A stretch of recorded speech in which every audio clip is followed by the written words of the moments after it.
Hello, everyone, and Happy New Year. Welcome in to another edition of Inquirer Live at Game Day Central. Today, we are coming to you from the press box here in Philadelphia, where in just a very little bit, the Philadelphia Eagles will host the New Orleans Saints. It is a big stakes game for these Eagles. It is Week 17. I am Eagles beat reporter for the Philadelphia Inquirer, Josh Tolentino, and as always, I'm joined by my co-host and fellow beat reporter, EJ Smith. EJ, Happy New Year. Happy New Year, Josh. Everything is going well. The weather is nice. It's a little windy here, but no complaints. Honestly, it's a good day for some football, especially considering it's January. It could be a little colder here. Yeah, it really is a gorgeous day, January 1st. How was your New Year, real quick, EJ, before we get started? It was good. As real low key. I watched football with my dogs and my wife. My wife wasn't working, so that's a win in my household for sure. There we go. I think you and I were the same, just hanging out with our dogs on New Year's Eve. A big day ahead, though, here on New Year's Day. Before we get started, EJ, throughout the season, we got to remind everyone where is the best place to keep up with our Eagles coverage and continue the conversation with us. Yeah, Josh, Inquirer.com/Eagles Game Days, where we want to kind of have a two-way conversation with you guys. Throughout the game, we're going to put our analysis in there. We're going to, let you know what we're seeing, whether it's an injury update on the sideline or something that you might not be able to see on the broadcast. And, we want that to be, like I said, a two-way conversation where you guys can let us know how you see things, maybe things you picked up on the broadcast. And we take some of our favorite comments from that chat for a segment we do later on. It's called What You Said. It's my favorite segment. It's where we kind of field some of your questions and your thoughts about the Eagles and, kind of discuss them further. So once again, that's Inquirer.com/Eagles Game Day, where we can kind of continue this conversation after the show. Our Game Day Central homepage, the best place to continue the conversation with us and also find our coverage. EJ, let's jump right into it. It is a big stakes game for these 13-2 Philadelphia Eagles.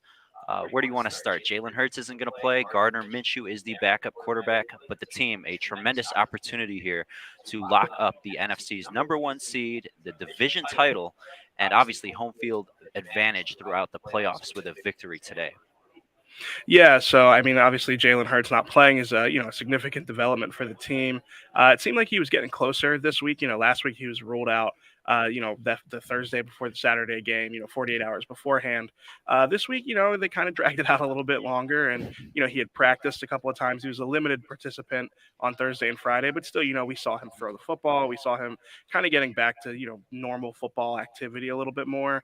Seemed like his throwing form wasn't really affected by the injury, or at least not to the naked eye. Maybe it's affected for him, but we didn't really notice anything. So I definitely think this was some progress. Mike Sealski over my shoulder here, very robotic, that Mike Sealski. Very.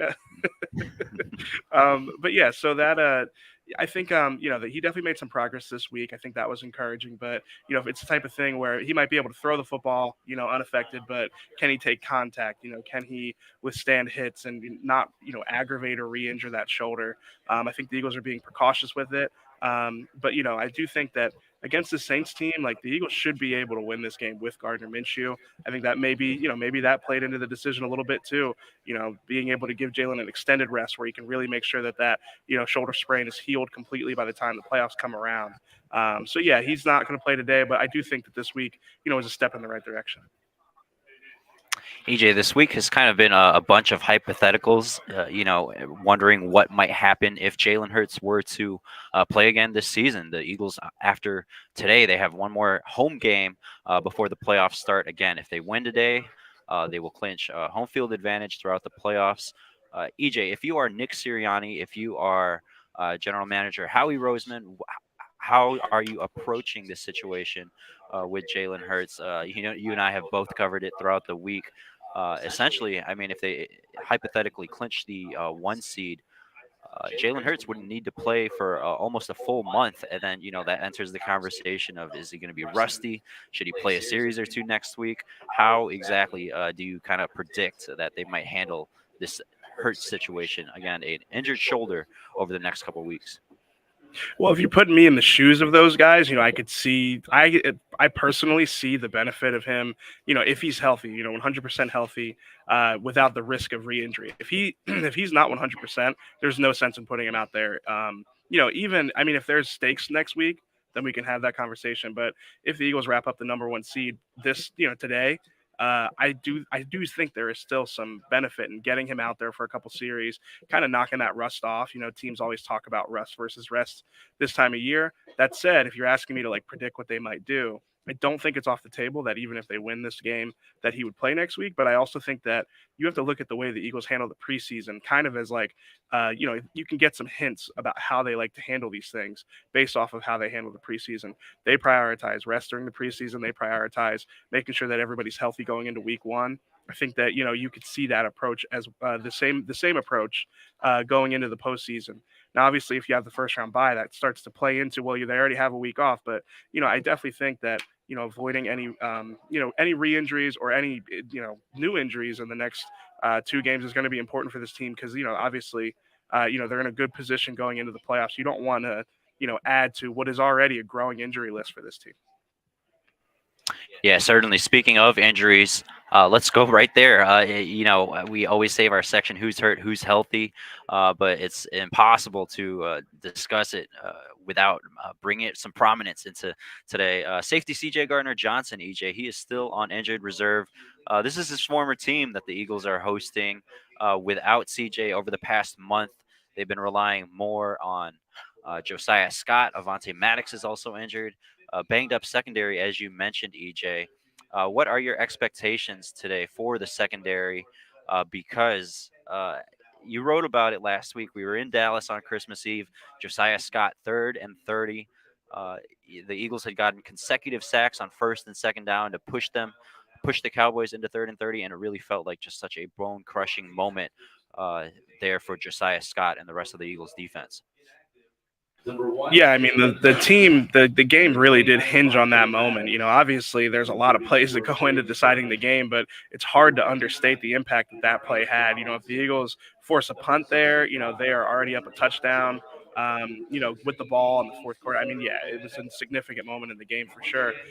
They're going to have that same secondary today. I know some Eagles fans are a little worried about that, but yeah, Josiah Scott's going to be in the slot. Reed Blankenship's in at safety. I think Reed Blankenship has played pretty well on the back end. I think actually he's played well enough to suggest that when CJ Gardner Johnson comes back, you could make the argument that Blankenship should stay on the field and that CJ Gardner Johnson should drop down into the slot, kind of relieve Josiah Scott of those duties. Josiah Scott's been up and down, I would say. He's had some games where I thought he's played well, and he's had some games where he struggled. Obviously the Cowboys game, he struggled a good amount against a good receiver in CeeDee Lamb. CeeDee Lamb gives a lot of guys trouble, not just Josiah Scott. But yeah, I mean, the Eagles are going to have to make do with the secondary for the next couple weeks. I don't think this is the game that, will really test that secondary. The Saints don't have a lot of receiving options. We'll talk about that later. But, they aren't necessarily as, high powered as the Cowboys wide receiver core is. But yeah, I think today you'll see a lot of Josiah Scott in the nickel position. You'll see a lot of Reed Blankenship over the top. And yeah, we'll see what happens with CJ Gardner Johnson. It seems like he's progressing as well. We saw him in the locker room this week. It seems like he's getting closer, but yeah, they still held him out this week. All right, EJ, we've mentioned a few of the injuries, but altogether, the Eagles are down 4 starters: quarterback Jalen Hurts, cornerback Avante Maddox, like what we mentioned. You just talked about safety CJ Gardner Johnson. EJ, this one can't be overlooked, though. Right tackle Lane Johnson. He's been playing at an all-pro level over the past few years. He is out for the rest of the regular season with an abdominal injury. Just how significant is that, and how might the Eagles go about replacing Johnson here for these next couple games? Yeah, I mean, it's significant. Lane Johnson is one of the best offensive tackles in football, not just right tackles, just tackles in general. It's hard to understate how important his contributions in the pass game are, especially. Obviously, he's good in the run game, but the way that he keeps, pockets clean from the right side is really, really important to this team. A lot of teams across the NFL, they have to kind of account for their tackles. They need to chip defensive ends at the beginning of the play. They have to have, max protect the looks in. They really do. It's part of most teams' game plans. With the Eagles, everything kind of starts with they don't need to help their tackles. Jordan Mailata and Lane Johnson, they don't really need, chip help or, max protect his offense. So it really does. It changes. We talked about Dallas Goedert earlier in the season and how the Eagles' offense changes when you don't have somebody who can break tendencies and who can do a lot of different things. It's the same thing with Lane Johnson. It's harder to run out of light personnel packages when you're missing a guy as good as him in the run game. It's harder to have all these guys out on routes if you don't have tackles that can protect. So, yeah, you're right. It's a significant loss for sure. They have Jack Driscoll. I kind of expect him to be the right tackle in Lane Johnson's space, even though they had some options. They could have moved Jordan Mailata over there and put Andre Dillard at left tackle. They could have just tried Andre Dillard at right tackle. I mean, last time we saw him there, it was obviously, kind of a catastrophe. He got benched at halftime, but that was a few years ago. Obviously, he's probably made some progress at that position in the last few years. So, yeah, but I would expect to see Driscoll there.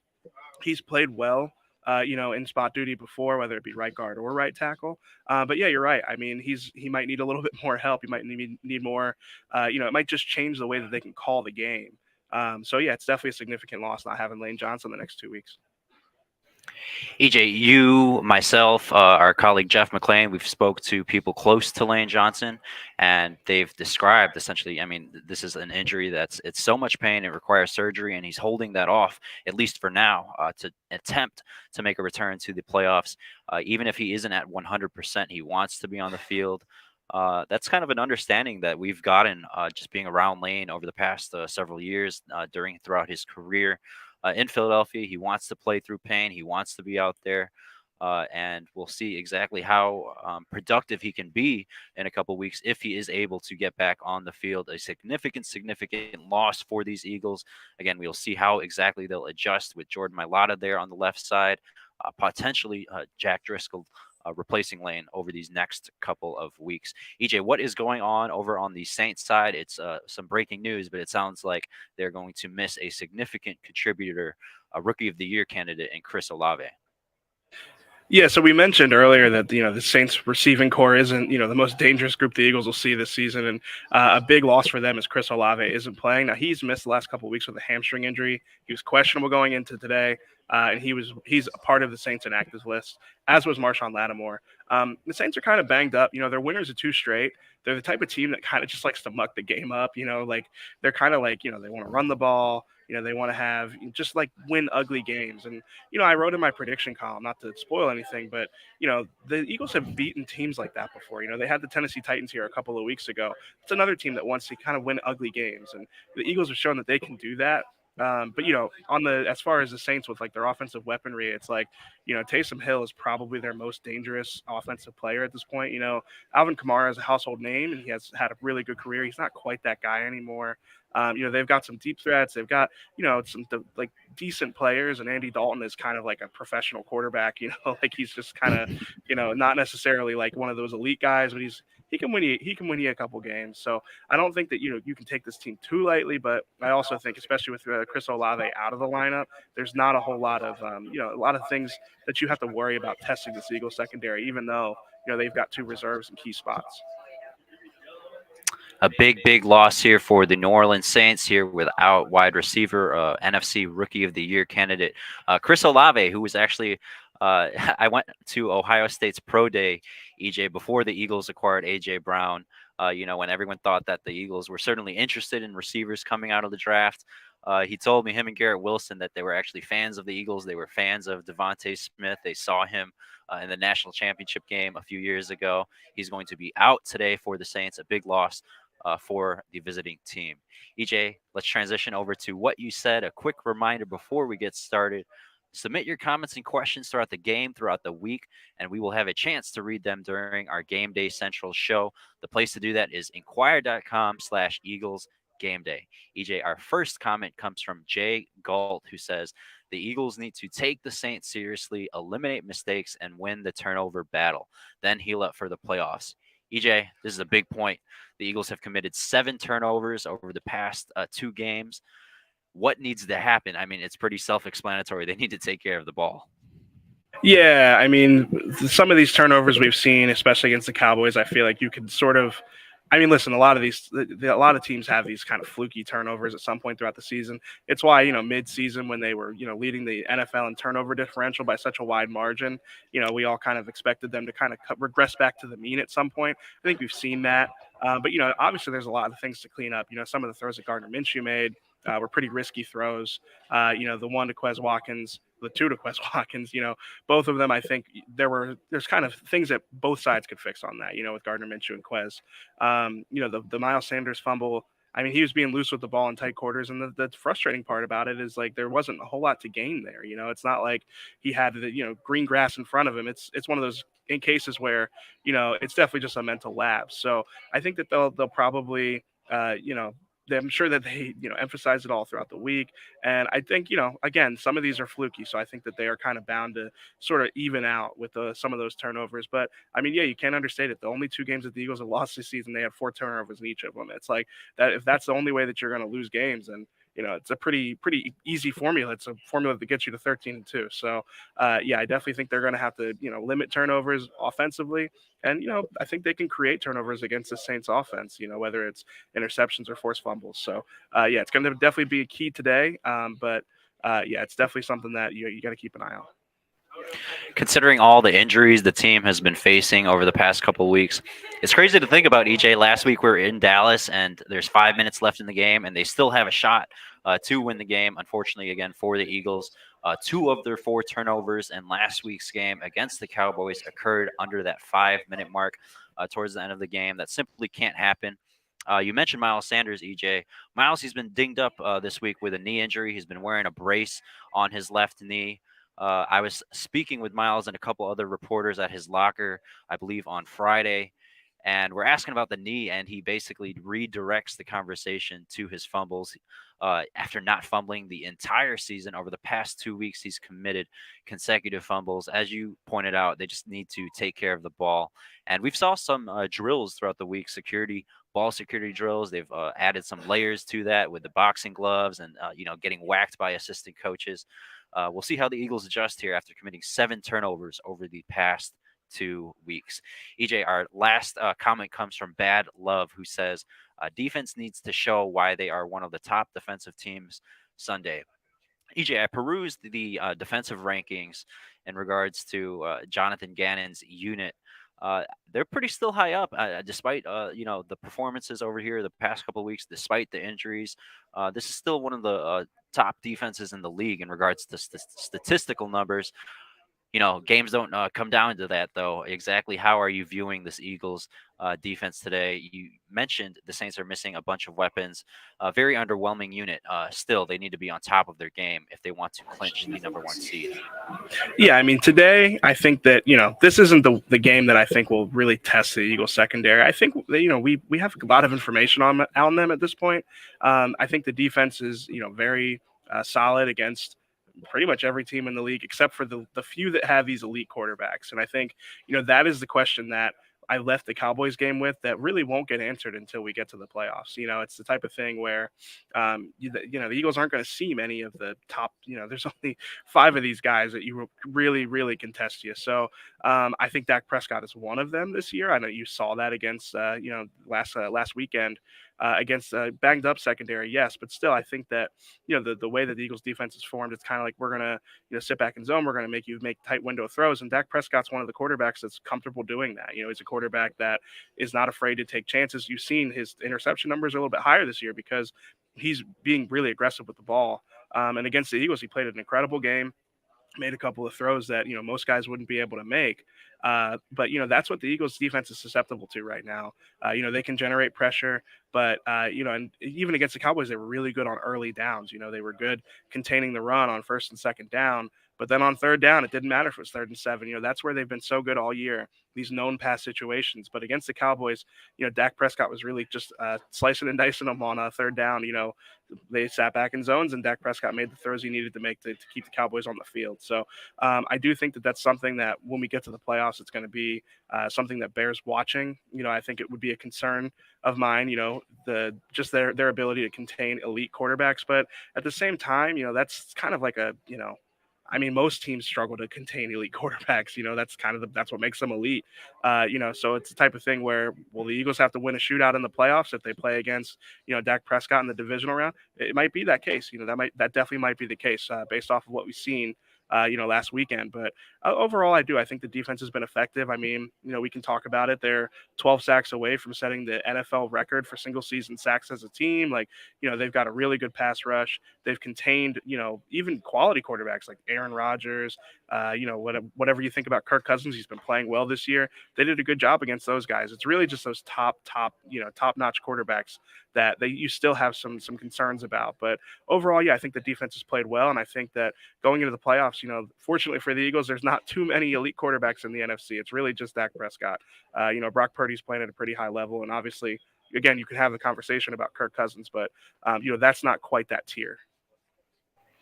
EJ, you mentioned the pressure. You brought it to surfaced it right now. Let's give our viewers a little Game Day Central tidbit. EJ, as during our workflow throughout the week when we're walking to the locker room to talk to the players, you, myself, Jeff, we like to huddle, kind of talk about what we're going to plan in regards to talking to guys that day. A couple days ago, the three of us were walking over to the locker room, and Jeff brought it to light. But I mean, the Eagles are a dozen sacks away from setting a new NFL record. They're at such a historic pace.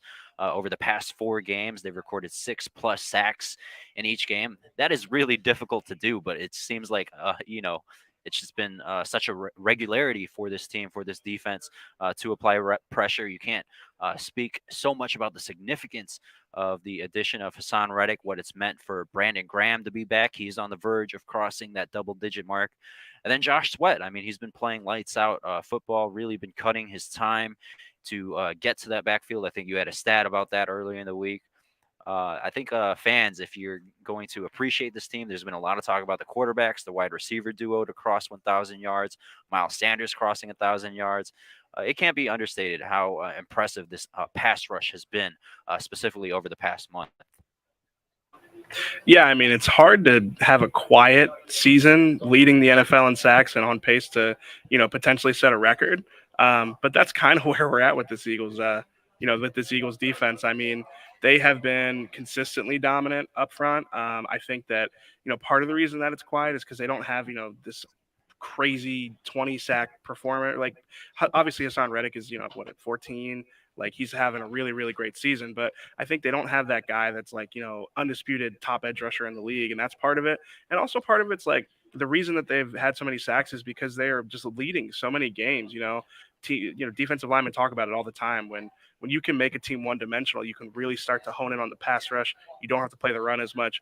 I think that, just because the Eagles have had leads and most of this, they take leads into halftime so often that it's a second half just full of, sacks and, getting pressure on the quarterback. So it's kind of funny, like, to get here and be like, man, this doesn't feel necessarily like, the team that could set the NFL record for sacks. But they have a legitimate chance to do it, especially if they get out to an early lead today against a Saints team that's banged up. I think that they could have another big game and set themselves up for, a chance to make history in the season finale. EJ, it is prediction time, but first, let's go to some thoughts from Inquirer beat reporter Jeff McClain. Hi, I'm Jeff McClain of the Philadelphia Inquirer. Thanks for joining me here at Game Day Central to talk about the Eagles game against the New Orleans Saints. You probably know at this time that Gardner Minshew will be the quarterback. As of this recording, the Eagles have yet to announce it, but everything that I'm hearing, everything that we've seen the past week in terms of how Jalen Hurts practiced and how Gardner Minshew practiced, it sounds like it's going to be Minshew. So let's proceed with under that kind of premise that Gardner will be the quarterback. And you know what? I think it's the right move to make. You don't want to risk Jalen Hurts and that shoulder. They listed him as doubtful. He was limited through practice all week, so that tells me that he's not 100% back. And at this point, you just don't want to rush him back into a situation where he can re-injure that shoulder, when we all know the most important thing here is the postseason and how he performs at that point. And this game should be a winnable game with Gardner Minshew. We saw him come in and execute the offense very well against the Cowboys. Yes, there were a couple turnovers. Well, more than a couple turnovers. There were 4 of them. but I don't know how many of those were actually on Gardner. There were a couple of handoffs. There was a handoff that he bungled with Boston Scott, and there were the 2 interceptions that were on passes thrown to Quez Watkins that I think maybe were as much on Watkins as they were on Minshew. But I think if he executes the offense as we saw he did last week, and they run pretty much the same kind of concepts against the Saints defense, I think they can win and win handily. And with Miles Sanders, this is not a great run defense. Now you don't have the +1 factor with Jalen Hurts, but Miles Sanders should be able to get it done in this offense behind this offensive line. And the Saints defense, while it statistically is okay, I think they can really move the ball on them. One of the matchups that could not favor the Eagles is, they're not going to have Lane Johnson at right tackle. And it sounds like Jack Driscoll's going to be the guy. And certainly that's a downgrade. But Jeff Stoutland has worked miracles before. And I don't even think this qualifies as a miracle. I think Jack's a pretty solid backup. And the issue that you may have, though, is Cameron Jordan, perennial Pro Bowler. He may not be putting up the same numbers as he's put up previously, but he's still a handful. And I bet you the Eagles will do a little bit to help Jack Driscoll on that side. So that could be a potential game wrecker for the Eagles on that side of the ball. On the other side, I mean, the Saints don't really have much. I mean, Andy Dalton's been fine. He's not spectacular, as we all know, over his career, but he really doesn't make a lot of mistakes, and he's a smart guy. The problem is he just doesn't have a lot of weapons around him. Michael Thomas is out. Jarvis Landry is out. Chris Olave didn't play last week. I don't know what his status is, but if he isn't playing, then they really don't have anything else aside from, of course, Alvin Kamara. His status was uncertain too as of this recording, but he hasn't been the same. He's not the Kamara that we saw in his first five or 6 years. He's kind of started to kind of regress a little bit, and he's a guy I think that you can contain, especially when you don't have a lot of other weapons for this Eagles defense. Now, Jonathan Gannon's unit, as we all know, did not have a good day against Dak Prescott and the Cowboys. They gave up over 300 yards passing. We all know about the 3rd and 30 play at this point. You got to get that corrected, and you're without Avonte Maddox, and you have Josiah Scott in the slot still. Chauncey Gardner-Johnson isn't back yet, so you're a little concerned about how that unit is in the middle of the pass defense. So that's an opportunity for the Saints. But I think this defense, if you look at it overall, has been able to self-correct and get things back to where it needs to be. And I think they'll do that this week again against the Saints. So, it's possible the Saints could win this game, but I really think that the Eagles just have too much. They still have too much depth, even with all the injuries and not having Jalen Hurts. And I'm going to pick the Eagles to win 32. I think it was – no, actually, I think I had a 29-18 victory, an awkward score, but I think the Eagles will cover and win that number 1 seed in the playoffs, and then they can rest pretty much everyone next week for the most part. All right, that's it for me here at Game Day Central. Back to you guys. Thank you to Inquirer beat reporter Jeff McClain for his thoughts on today's game. EJ, let's get your thoughts. Give me a player to watch out for on offense and defense for the Eagles. Player to watch out for on offense, give me Miles Sanders. I feel like, the Saints have always had a pretty good run defense, and the Eagles have had success against it. Now, obviously, a big caveat there is that the last 2 times these teams have faced each other, Jalen Hurts has been a quarterback. We talk all the time about how he's +1 in the run game. And, the Saints are a team that likes to run a lot of man coverage, cover 1, cover 2. And Jalen Hurts is just the type of quarterback that can take advantage of that. I think that the Eagles kind of do know that just some of the runs, some of the types of plays that work against this, the Saints defense. And I think that even though, again, like I said, Jalen Hurts being +1 in the run game was a big factor, I think that, they can still, kind of press those buttons a little bit with Gardner Minshew, who we've said before isn't exactly a statue back there either. So, yeah, I think that the Saints, I think that, like I said, Miles Sanders could be in for a big game, try and take some of the pressure off of Gardner Minshew, and especially if they get out to an early lead, trying to, kind of limit possessions and just sort of shorten the game a little bit. On defense, give me Josh Sweat. He's been playing at a really, really high level for a while. The second half of the season in particular, obviously Brandon Graham might be another one that I might throw out there, trying to get the double-digit sacks. He's one away. But, yeah, those are mine. And, as far as, do you want my score prediction now? How about, all right, I'll go recapping your players to watch out for. EJ's going Josh Sweat, Brandon Graham on defense, Miles Sanders. EJ, give me Devontae Smith. He grew up watching the Saints. He's got A lot of ties down there. I know we're up in Philadelphia, but down there to the Superdome. That's where they host the high school championships. His brother just played there a couple weeks ago. Devontae Smith, he's again ties to the Saints and watching them growing up. The Eagles even used Devontae today in their promo. And defense, man, you took the two star pass rushers. Let me double down on that. Brandon Graham here, getting close to double-digit sacks. He said, this is another Game Day Central tidbit, but he had kind of revealed to us that once he crosses that double-digit mark, he hopes to. He's got a sneaky dance prepared. He's been practicing it all week in addition to everything that he's doing on the field. He said Robert Quinn and him practice it in the locker room. Don't know what it is, but he's got something prepared if he hits that double-digit mark. EJ, give me your score prediction for today's game between the Eagles and Saints. Yeah, I went 24-13. I feel like the Eagles defense has a, kind of a rebound game today against, a banged up Saints offense. And I just think, like I said, the Saints have been in low scoring games. They definitely want to kind of make it ugly and make it, sort of one of those old school, low scoring, run heavy games. We'll probably see them. We should mention, you'll probably see Taysom Hill at quarterback. You see Andy Dalton at quarterback. Probably see Alvin Kamara get a couple of direct snaps.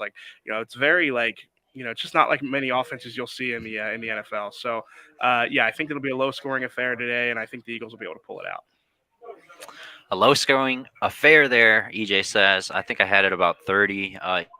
Eagles, they've always kind of been around that 30 scoring mark. Again, one of the more high-powered offenses in the league. Give me a two-possession victory today for the Eagles that they clinch it up here. Then they can decide what to do with Jalen Hurts heading into the regular season finale next week. EJ, any final thoughts here before we wrap it up? No. Happy New Year. Excited for some of these resolutions. Do you have a New Year's resolution you want to share, Josh? Oh, New Year's resolution. It's maybe something regarding the diet. Just kind of clean it up here a little bit. Nothing too specific, but I'll make sure to have one for you next week during our next show. What's yours? Yeah. I want to cook more and I want to read more. Those are like my two. Every year I feel like I read a book in January and then, kind of move on with my life. I want to read a couple more books this year. But yeah, definitely also want to cook more, kind of alleviate my wife's cooking duties a little bit there. I feel like I'm a decent chef. I just feel like my volume needs to go up in 2023. There we go. I might double down with you on the cooking more. You and I were talking offline earlier about how I rarely use my kitchen appliances outside of the microwave and the blender. So New Year's resolutions there for our Game Day Central viewers. EJ and I trying to cook more heading into 2023. I want to thank everyone so much for tuning in to Inquirer Live at Game Day Central. Make sure you stick around, though. Inquirer.com/Eagles Game Day is the place to be. We've got everyone here on site for our on-site coverage. Myself, EJ, Jeff McClain, Mike Sealski, Jeff Newberg, all here today to cover the Eagles and Saints. Who knows? Next week, the regular season finale here back at Lincoln Financial Field. The Eagles are hosting the Giants. We'll have a chance to read your comments and questions on our next show. For EJ Smith, I am Josh Tolentino. Thank you so much for tuning in to Inquire Live at Game Day Central. Enjoy the game and Happy New Year. Happy New Year.